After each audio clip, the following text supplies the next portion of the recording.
Hello, beloved. Hello, hello, hello, beloved. Hello, beloved. It has been a little minute, hasn't it been? Your girl 36 now. Did y'all know that? It's my birthday season. My birthday was this week, and I'm celebrating all season, and I am excited about it. I'm gonna I say I'm going to give you all a second, but I didn't tell you all I was going live. So my assumption is you're going to catch the replay. If you can do me a favor, though, since it is my birthday season, and this is Fenty Gloss Bomb and hot chocolate on top of some other gloss, a little liner.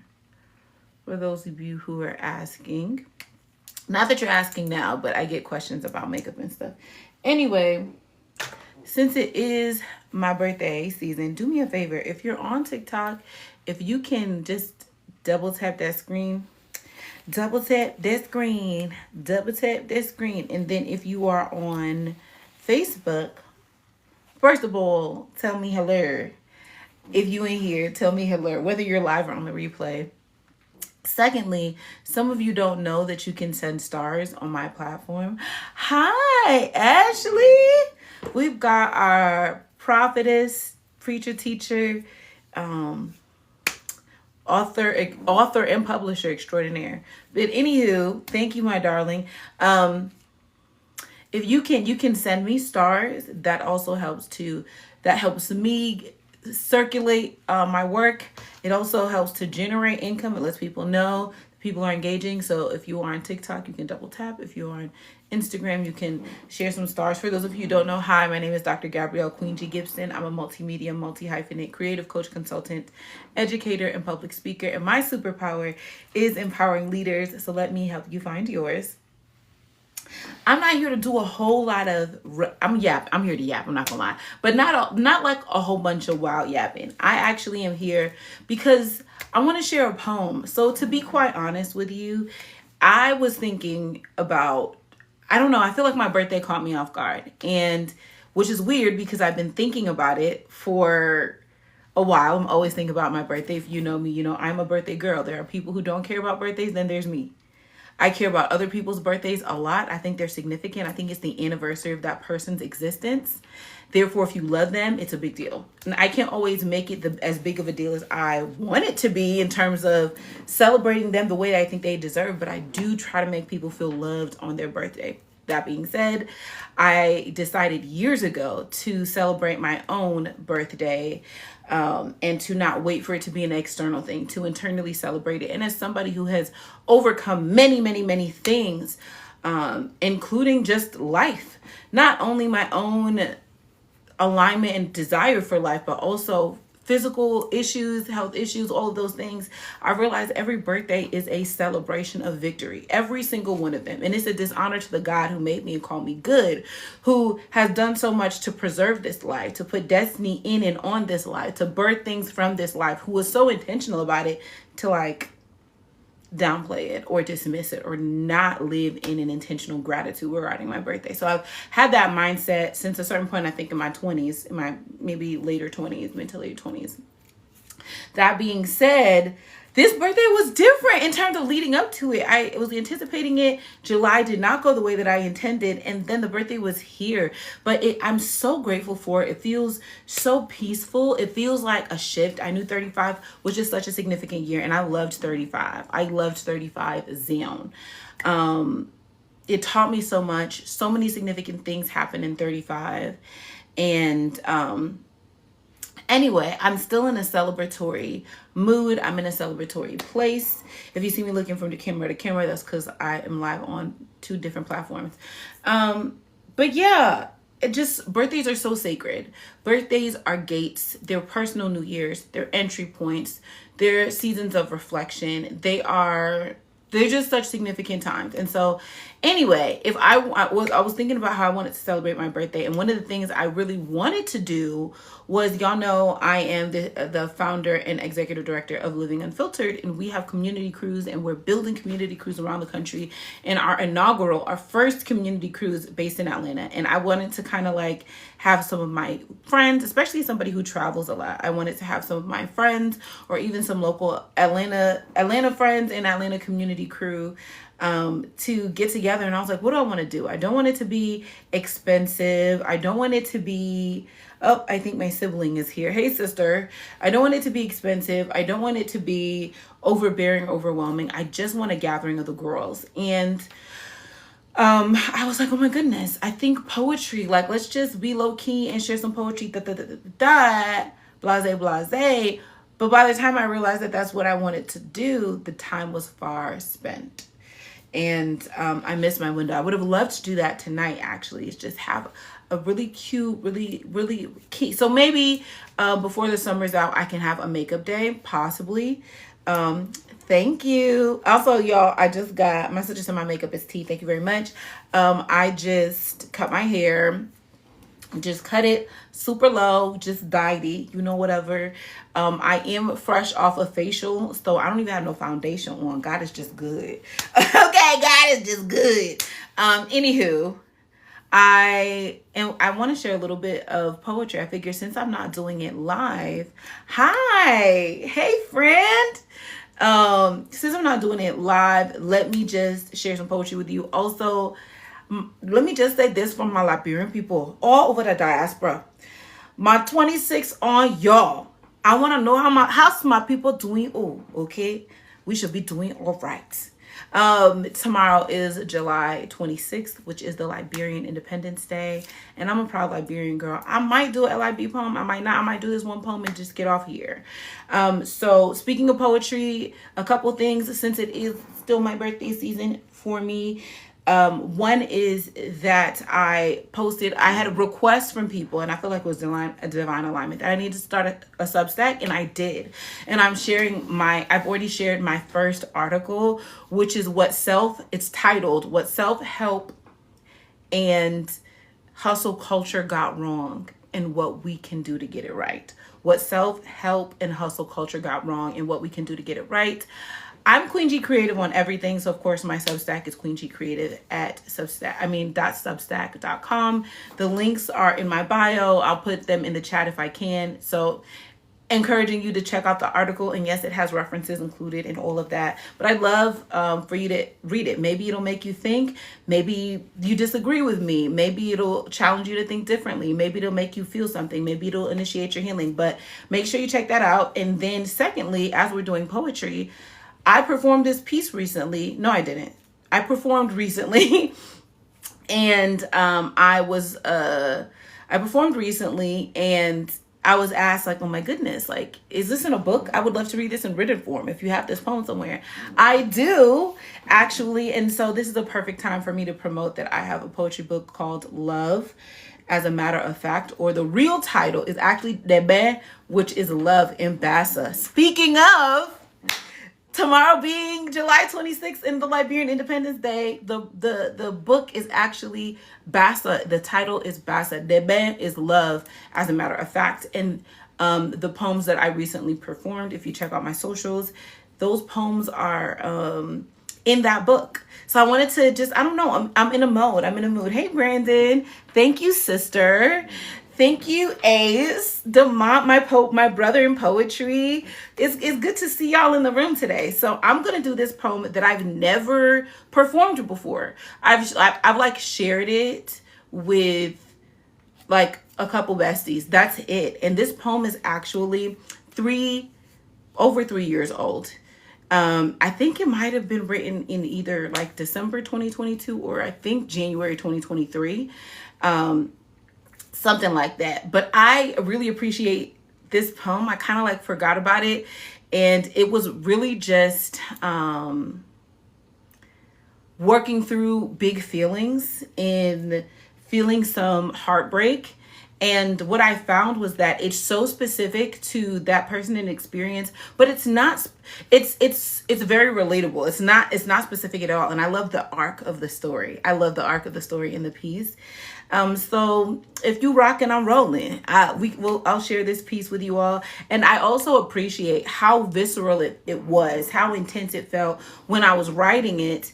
And then like reading it now, I can appreciate it for where I was then emotionally, because I'm reading it from the scar and not the wound. Okay.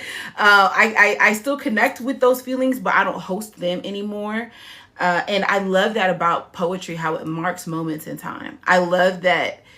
Gosh, it is, I don't know. It feels like your personal anthropology almost. You can mark it. You can see the story and the history and the culture of yourself when you mark things through poetry and through telling stories. And so, I'm a girl who's all about love and love in all of its forms. So let's get into this piece. And the title is simple. And if you hear, let me know in the comments. Please, if you're on TikTok, send some hearts on the screen. If you are on Facebook, you can share hearts. You can make sure somebody else sees this. Make sure you share this live with somebody who you love or who loves poetry. Share it with anybody. And then you can also send stars as well. I rarely ever promote stars, but I should. On Facebook, you can send stars in support. And this is free art, y'all, because usually you won't have to pay for a show to see this. This is free art. I just want to share it with my community. So pull up on me. We're about to get into it, okay? This piece is called I Think You Would Love This Movie. I think you would love this movie. Of all the things I need to say, of all the things I never said, of every word that doused itself in our own flavor of nostalgia and slid up and down the walls of my bustling mind, and over the midnight matinee of my skin, I think these are the easiest. I think you love this movie because I know you love movies. And it is easy for you to fall for them fast. First scene. Allow you to feel all the things you keep locked in the safe of your chest. Yet I hear them rattling around inside of you late at night and early in the morning, and they deafeningly punctuate the silence with their absence or presence or both. I think you love this movie because you're a rom-com man in a classic hood film bod, a little Harlequin noir in your Hartford, and you like watching them conjure love on screen. In front of your big screen is one of the places it is safe to be soft. And in your words, you've always been like Mike from the Wood, black man, not letting the hood or heartbreak make him too hard to be a hopeless romantic, at least a couple hours at a time, wanting to make a lifetime love of the one woman you fell for. I think you would love this movie. Because that's how I knew, I knew I loved you watching your favorite movie, even when you vanished. And I look for you in everything, every angle, every arc. And I made notes of the scenes so I could share what was sacred with you in case you decided to come back for me. I went looking for your love there and I found it. So I know your love language in movies. And I think this one is fluent in you more than you allowed me to be. And I wonder if you watch movies and know enough of my love to recognize when I love that movie back. But I realize you probably don't. And you probably won't cinematically seek me, so to speak. I think you'll love this movie. Because we're in it. The characters look different. The circumstances aren't the same, but we're there. I know our DNA. I know how we sound in the thick of us. I can recognize us in the script, in the music, in the spaces in between, in the plot. I know that love feels like home the moment you find it. I know it's like knowing all the words to a song you never heard and can now never forget. Know that rhythm, that hum, that specific score. I know the visceral and the vast, tucked away in the softness and the surreal. I know the bated breath and lingering aroma in the quizzical furrowing of the brow, when you just can't place why it feels like you've been here your whole life, like you've known it forever, a suspicious familiarity and intimacy too new to be this well worn. I gather maybe you've seen us in a movie before. One like this movie that I know you'll love. You probably told yourself it was a fairy tale, but it never had to be. I know we flew so fast, but we could have kept our feet on the ground. Even when floating, heaven knows, we never had to unlace our fingers. We never had to close our eyes. I don't know if I envy the happy or the ending, because at least movies have endings and you left in the middle of the film. I can still see you everywhere and nowhere, but somehow still had to choose to remember your face. I made a choice to behold you today, albeit grainy from memory, because I saw your splitting image in the soul of this film on the screen instead of in my dreams, in my mind, in the quiet, in the busyness of being still. I wish you could see my film. It's developed so much these past few months. My main character, so beautifully compelling. She made even more of a home of herself. She died, you know. They don't tell you that in the trailer. But then resurrected. And that's some movie magic or Messiah miracle. And she don't heal in the wound, she healed over it. But under the right circumstances, with just the right amount of pressure, you can still feel the crack. She died. You know. The spoiler alert is, she lives though, so fully, so courageously, so brilliantly, you would fall in love with this protagonist. Or maybe you wouldn't. But that's not a question for you to ask or for me to answer. The point is, I have. And I'm so proud of her. I cheer from behind the screen, a standing ovation in an empty theater. I think you'll love this movie. It calls us over and over and over again. I want you to know I wasn't too good to be true. I was just a well-written character. And we were in an immaculately constructed movie. You missed it. You left before the credits.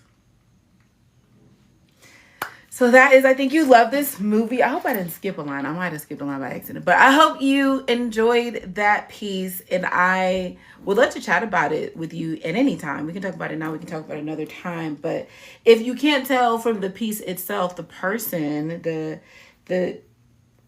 in question in the story is a movie buff, and they love movies, and in watching movies they actually lived a very kind of hyper masculine existence, especially because of work they had to do. But when they sat down in front of a movie, like deep down they're kind of like, you know, they're a lover boy, or that's how they perceive themselves. And so the movie is the first, and it's the primary place where they got to be vulnerable, is where they got to immerse themselves in story. It was where they got to fall in love and be themselves. And so that is the piece, the analogy that carries the story. I too, in this piece, am a film. And so it's talking about their relationship, even their identity and masculinity through that context, through this analogy of movies and cinema. It talks about my relationship and identity and me as a film, but also how watching A film even helped me to recognize the feelings I had for them, how watching another film helped me to see and recognize them in that and wanting to share that with them, but I couldn't, but also recognizing my own healing and my own growth and the blockbuster film that I am, and who is a worthy audience member to partake in my own film. So it's a full circle journey, and I'm glad I was able to bleed it onto the page. You know what I'm saying? I'm glad I was able to bleed it on the page. Razia, my darling. Oh, thank you so much for the birthday love. Thank you so much, Demont, Jasmine, Ninja. Thank you all for just listening. But yeah, I want to make sure that we are finding ways to create space to share poems, like not just especially as a poet who is a professional poet, a professional spoken word artist, a professional artist who performs and creates. I think it's so important that we still have the hobby element of the work that we do. And I don't mean hobby in a dismissive, punitive, menial kind of way, right? Like, I mean hobby in that a thing that we enjoy simply because we love it, simply because we enjoy it, not necessarily because somebody is signing a check for it, not because somebody has contracted us to write or perform, but being able to write just because it's who we are and how we are. And it's a space for us to get to share. This isn't an edited piece. Like, this was just a free write that I shared from years ago, and I feel like rereading it allows me to not only see my growth from then to now, but it reintroduces me to a piece of myself. And it's just so important that we have those spaces. And maybe you don't identify with poetry in that way, but like that we have something that we get to pour into. Now we have spaces to share it without the without the pretense of platform, without the pretense of platform. So we'll figure something out. I would love to just have a cool, chill space here. And also up north, like in Rhode Island, where we can just, I don't know. Well, Demont already has a space. If you're in Rhode Island, Demont already does that.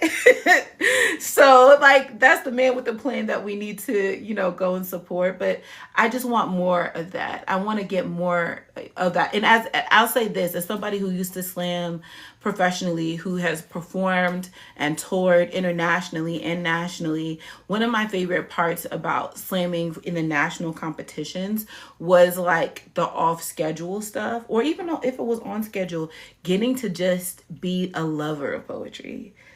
I loved being on stage, but it wasn't just that. It was getting to hear some of the best poetry, in my estimation, in the country, in the world, in person. And I just got to be the teenager who was voraciously just consuming poetry, and the little girl who was constantly writing, just being an appreciator of it, and the spaces where we just got to share it, where we weren't competing, where we were just holding space. And I think hopefully I can plan something like that, super chill, when I say low key, I mean low key. Especially in spaces and times like this. I firmly believe that our stories are our humanity. I believe that. I say that all the time. If you've heard me talk an extended amount of time, I've probably said something like that in your hearing. And I do believe our stories are our humanity. I do believe there's a significant role in our ownership of our narrative and our own healing. So I just want to remind myself too, as I share these pieces, that I'm just a girl. Like story matters, not only in the context of how many likes it gets, or whether or not it goes viral, or whether or not I'm on a big platform, or whether or not people, whether or not that happens, just because stories deserve to be told. A story just because it is mine, sharing and taking up space. So I appreciate y'all. That's really all I came to share. Check out my new article on Substack. If you want more of my written poetry, my last collection of written poetry is Love as a Matter of Fact, or Debe as a Matter of Fact. And then we do have a children's book coming out. Thank you. We do have a children's book coming out. And it's Daily Affirmations with the Affirmation Maven. It'll be, boop, here are the birthday nails. My sister said I gotta show the nails. Here are the birthday nails. I don't know if y'all can see. Here are the birthday nails. Period. But yeah, there's a lot more content to come. I just appreciate y'all. And hi Brianna, make sure you are checking in for the children's book. We just had some issues with publishing in terms of just formatting, so it's been a little bit delayed. It really was supposed to be out yet. It's a little delayed, but any day now it's going to be available. Like as soon as that's resolved, it'll be available. It's going to be available initially on Amazon, and then subsequently we're going to work on getting it in the bookstores and even in some libraries. But if you know me, you know I'm the affirmation maven, period, the affirmation aficionado or whatever. And we believe that affirmations are a significant part of the healing process and the practice that I developed. And so this is a children's book. And y'all, I wrote the book, so I'm the author, but my nephew is the illustrator.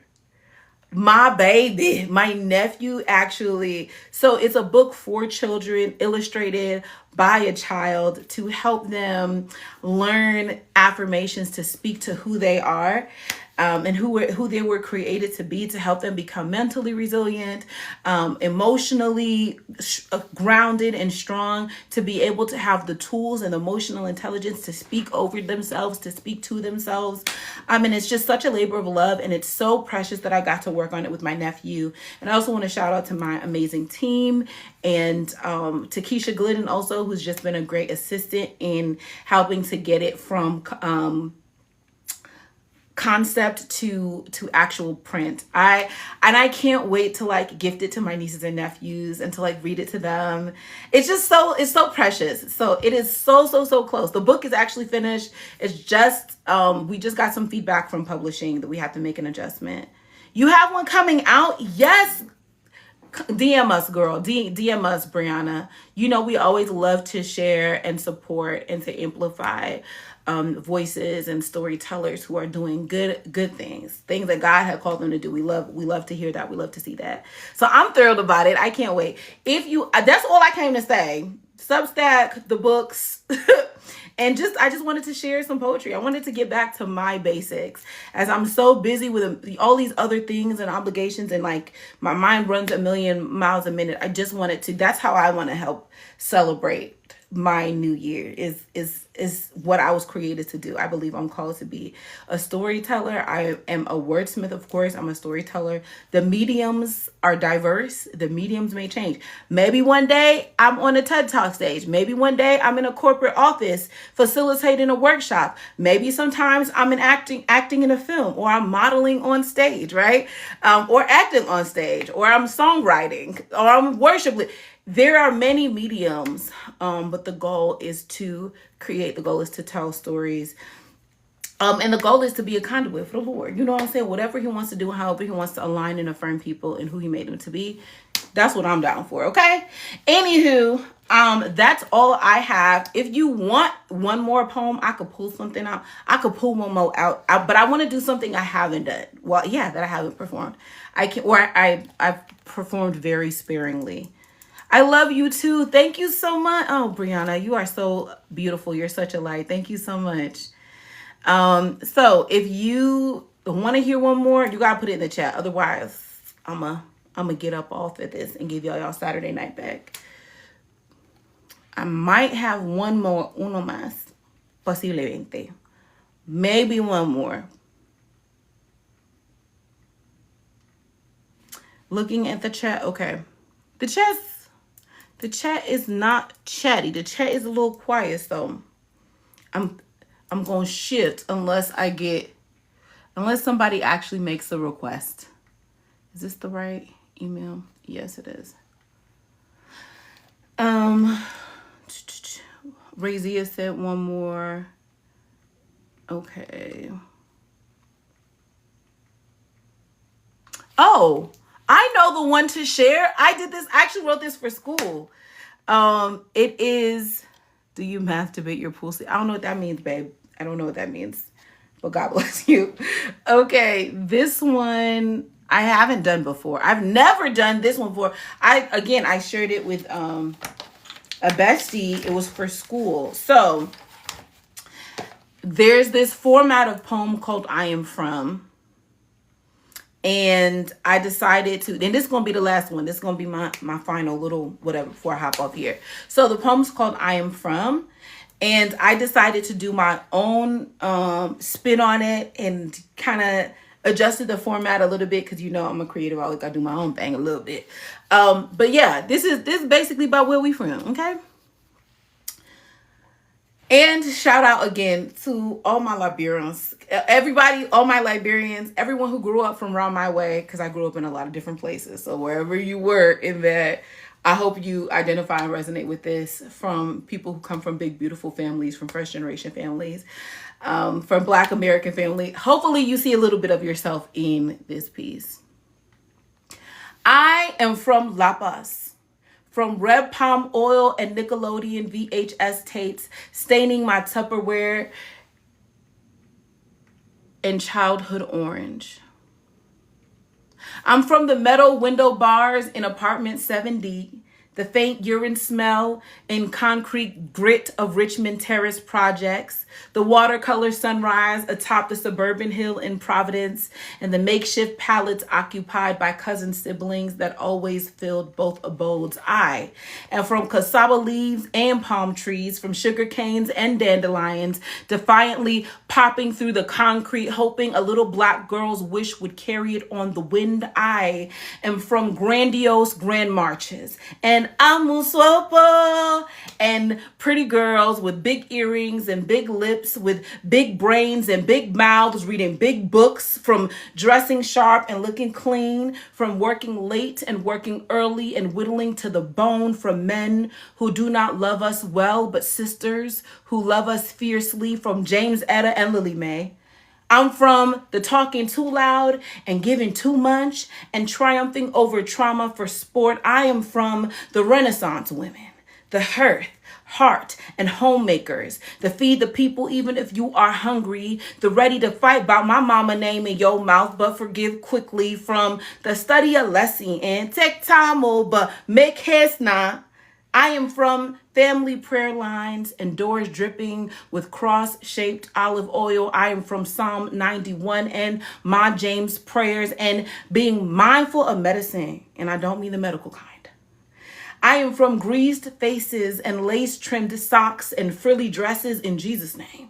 From recording cassette tapes from the radio and burning CDs on the computer and making a way out of thin air and making air even when we cannot breathe. I am from geles that perforate the heavens and where hips sways are holy. I am from little kids in the center of dance circles and dollar bills falling from our elders' hands like rain from the sky.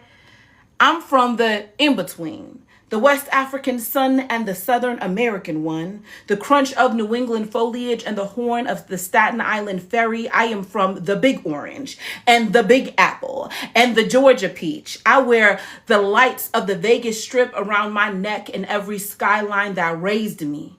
From old palm wine turned into discarded beer bottles and from old bruises turned to Bible pages. I'm from fufu and soup, palm butter and tabagi, from collard greens over rice and the kind you eat with cornbread, from Western beef and bodegas to Stop and Shop and corner stores, from Publix now. From hot cala dripped in pepper sauce and tamarindo, telenovelas and tamales on Fridays, and curry and roti on birthdays, and funnel cake before fried dough, and food from around the world you assume is from Liberia because your mama makes it so well. I am from the best chef in the family. I am from the smell of white diamonds and onions frying. I am from where we can taste the love we never heard through words. I am from well-worn mahogany hands sliding us $20 for soda money, and handwritten letters in unsteady cursive writing, from a little black book of family born and made, and phone calls on house phones just to see how you coming along, and the grandmother that could never go back home but made home of herself for us instead. I am from 4-foot family picture frames, collages easily confused for shrines. I am from photo albums tucked away in the back drawer of an unnecessarily ornate, obsolete china cabinet, holding the treasure oppression could never rob from us. Yes, I am from love and love and love and love. That's my I am from piece, y'all. I haven't done that one before. So I hope you enjoy it. I will add it to one of my future publications and collections of poetry. But this is the first time y'all getting an exclusive. This is the first time the public has heard it. And it feels like home. When I read it, it feels like home. It feels like me. It feels familiar. And I read it and I'm grateful. It feels like lineage. It feels like legacy. It feels like Liberia. It feels like Black America. It feels like growing up in Vegas and New York City and Providence, Rhode Island and Pawtucket. It feels like all of those things. And I hope that it translates. So y'all can let me know in the comments if it translated for you too. And if there's a line that you identify with, or a piece of it that you identify with, even the legacy of mothers and matriarchs and women in our family. It's just, I wrap my set hard. I'm so proud of who I come from and what I come from. So I hope that's translated in the poems and the story and the poetry. Anywho, thank y'all for hanging out with me for a little bit, for a few minutes. I appreciate you. I look forward to seeing you on Substack. Let me know what your thoughts are, your honest thoughts are on the article, and send it to a corporate baddie, send it to a Black woman, send it to a boss babe in remission, send it to a millennial who is trying to scale up but burnt out. Send it to somebody who has chosen alignment and discipline over hustle and burnout. Send it to somebody. So that's the Substack. And if you want more poetry, if you appreciate my kind of storytelling, there's 145 pages of love stories and odes to love and processing all of the in-between in my book. Love as a matter of fact, or Debe as a matter of fact. And keep your eyes out. I'm going to be releasing our book cover for our children's book. And the moment that it is ready for purchase, you will know. The moment it's ready, you will know. I hope you get your coins ready. It's not a lot of money. It's less than $20. It's not a lot. In fact, it's even less than $20. In fact, it costs more to get something from Chick-fil-A or Chipotle. You know what I'm saying? But I hope it's something that can really... I believe our words have power. I believe in the auctoritas, which is the root of author and authority. And it essentially means to create authoritatively utilizing words. Words, either spoken or written words. And I truly believe in that. And I hope that whether it's through this poetry, these words, whether it's through more formalized words where I'm writing in articles, or whether it's just through our children's book, that it's an opportunity for you to tap into auctoritas, and for you and your youth and the young people in your life to feel seen and affirmed, and where you feel a little bit more aligned with the way that God sees you. So if you stumbled across this live, it's not by accident. It's because purpose isn't finished with you, and neither am I. And let's just take a quick pulse. If you're alive, you have to what? Keep living, baby. And for those of you who don't know, maybe you came on a little late. The name is Dr. Gabrielle Queen G. Gibson. I'm a multimedia, multi-hyphenate creative coach, consultant, educator, and public speaker. And my superpower is empowering leaders. So let me help you find yours. If you're looking for more poetry, I did post one of my recent performances of poetry on my socials. I'm Queen G Creative on everything. So make sure you are looking and locked in. And I'm looking forward to growing and thriving in abundance. All 36, all 12 months. Okay. I love y'all. Have a great evening. Bye. Okay, I'm trying to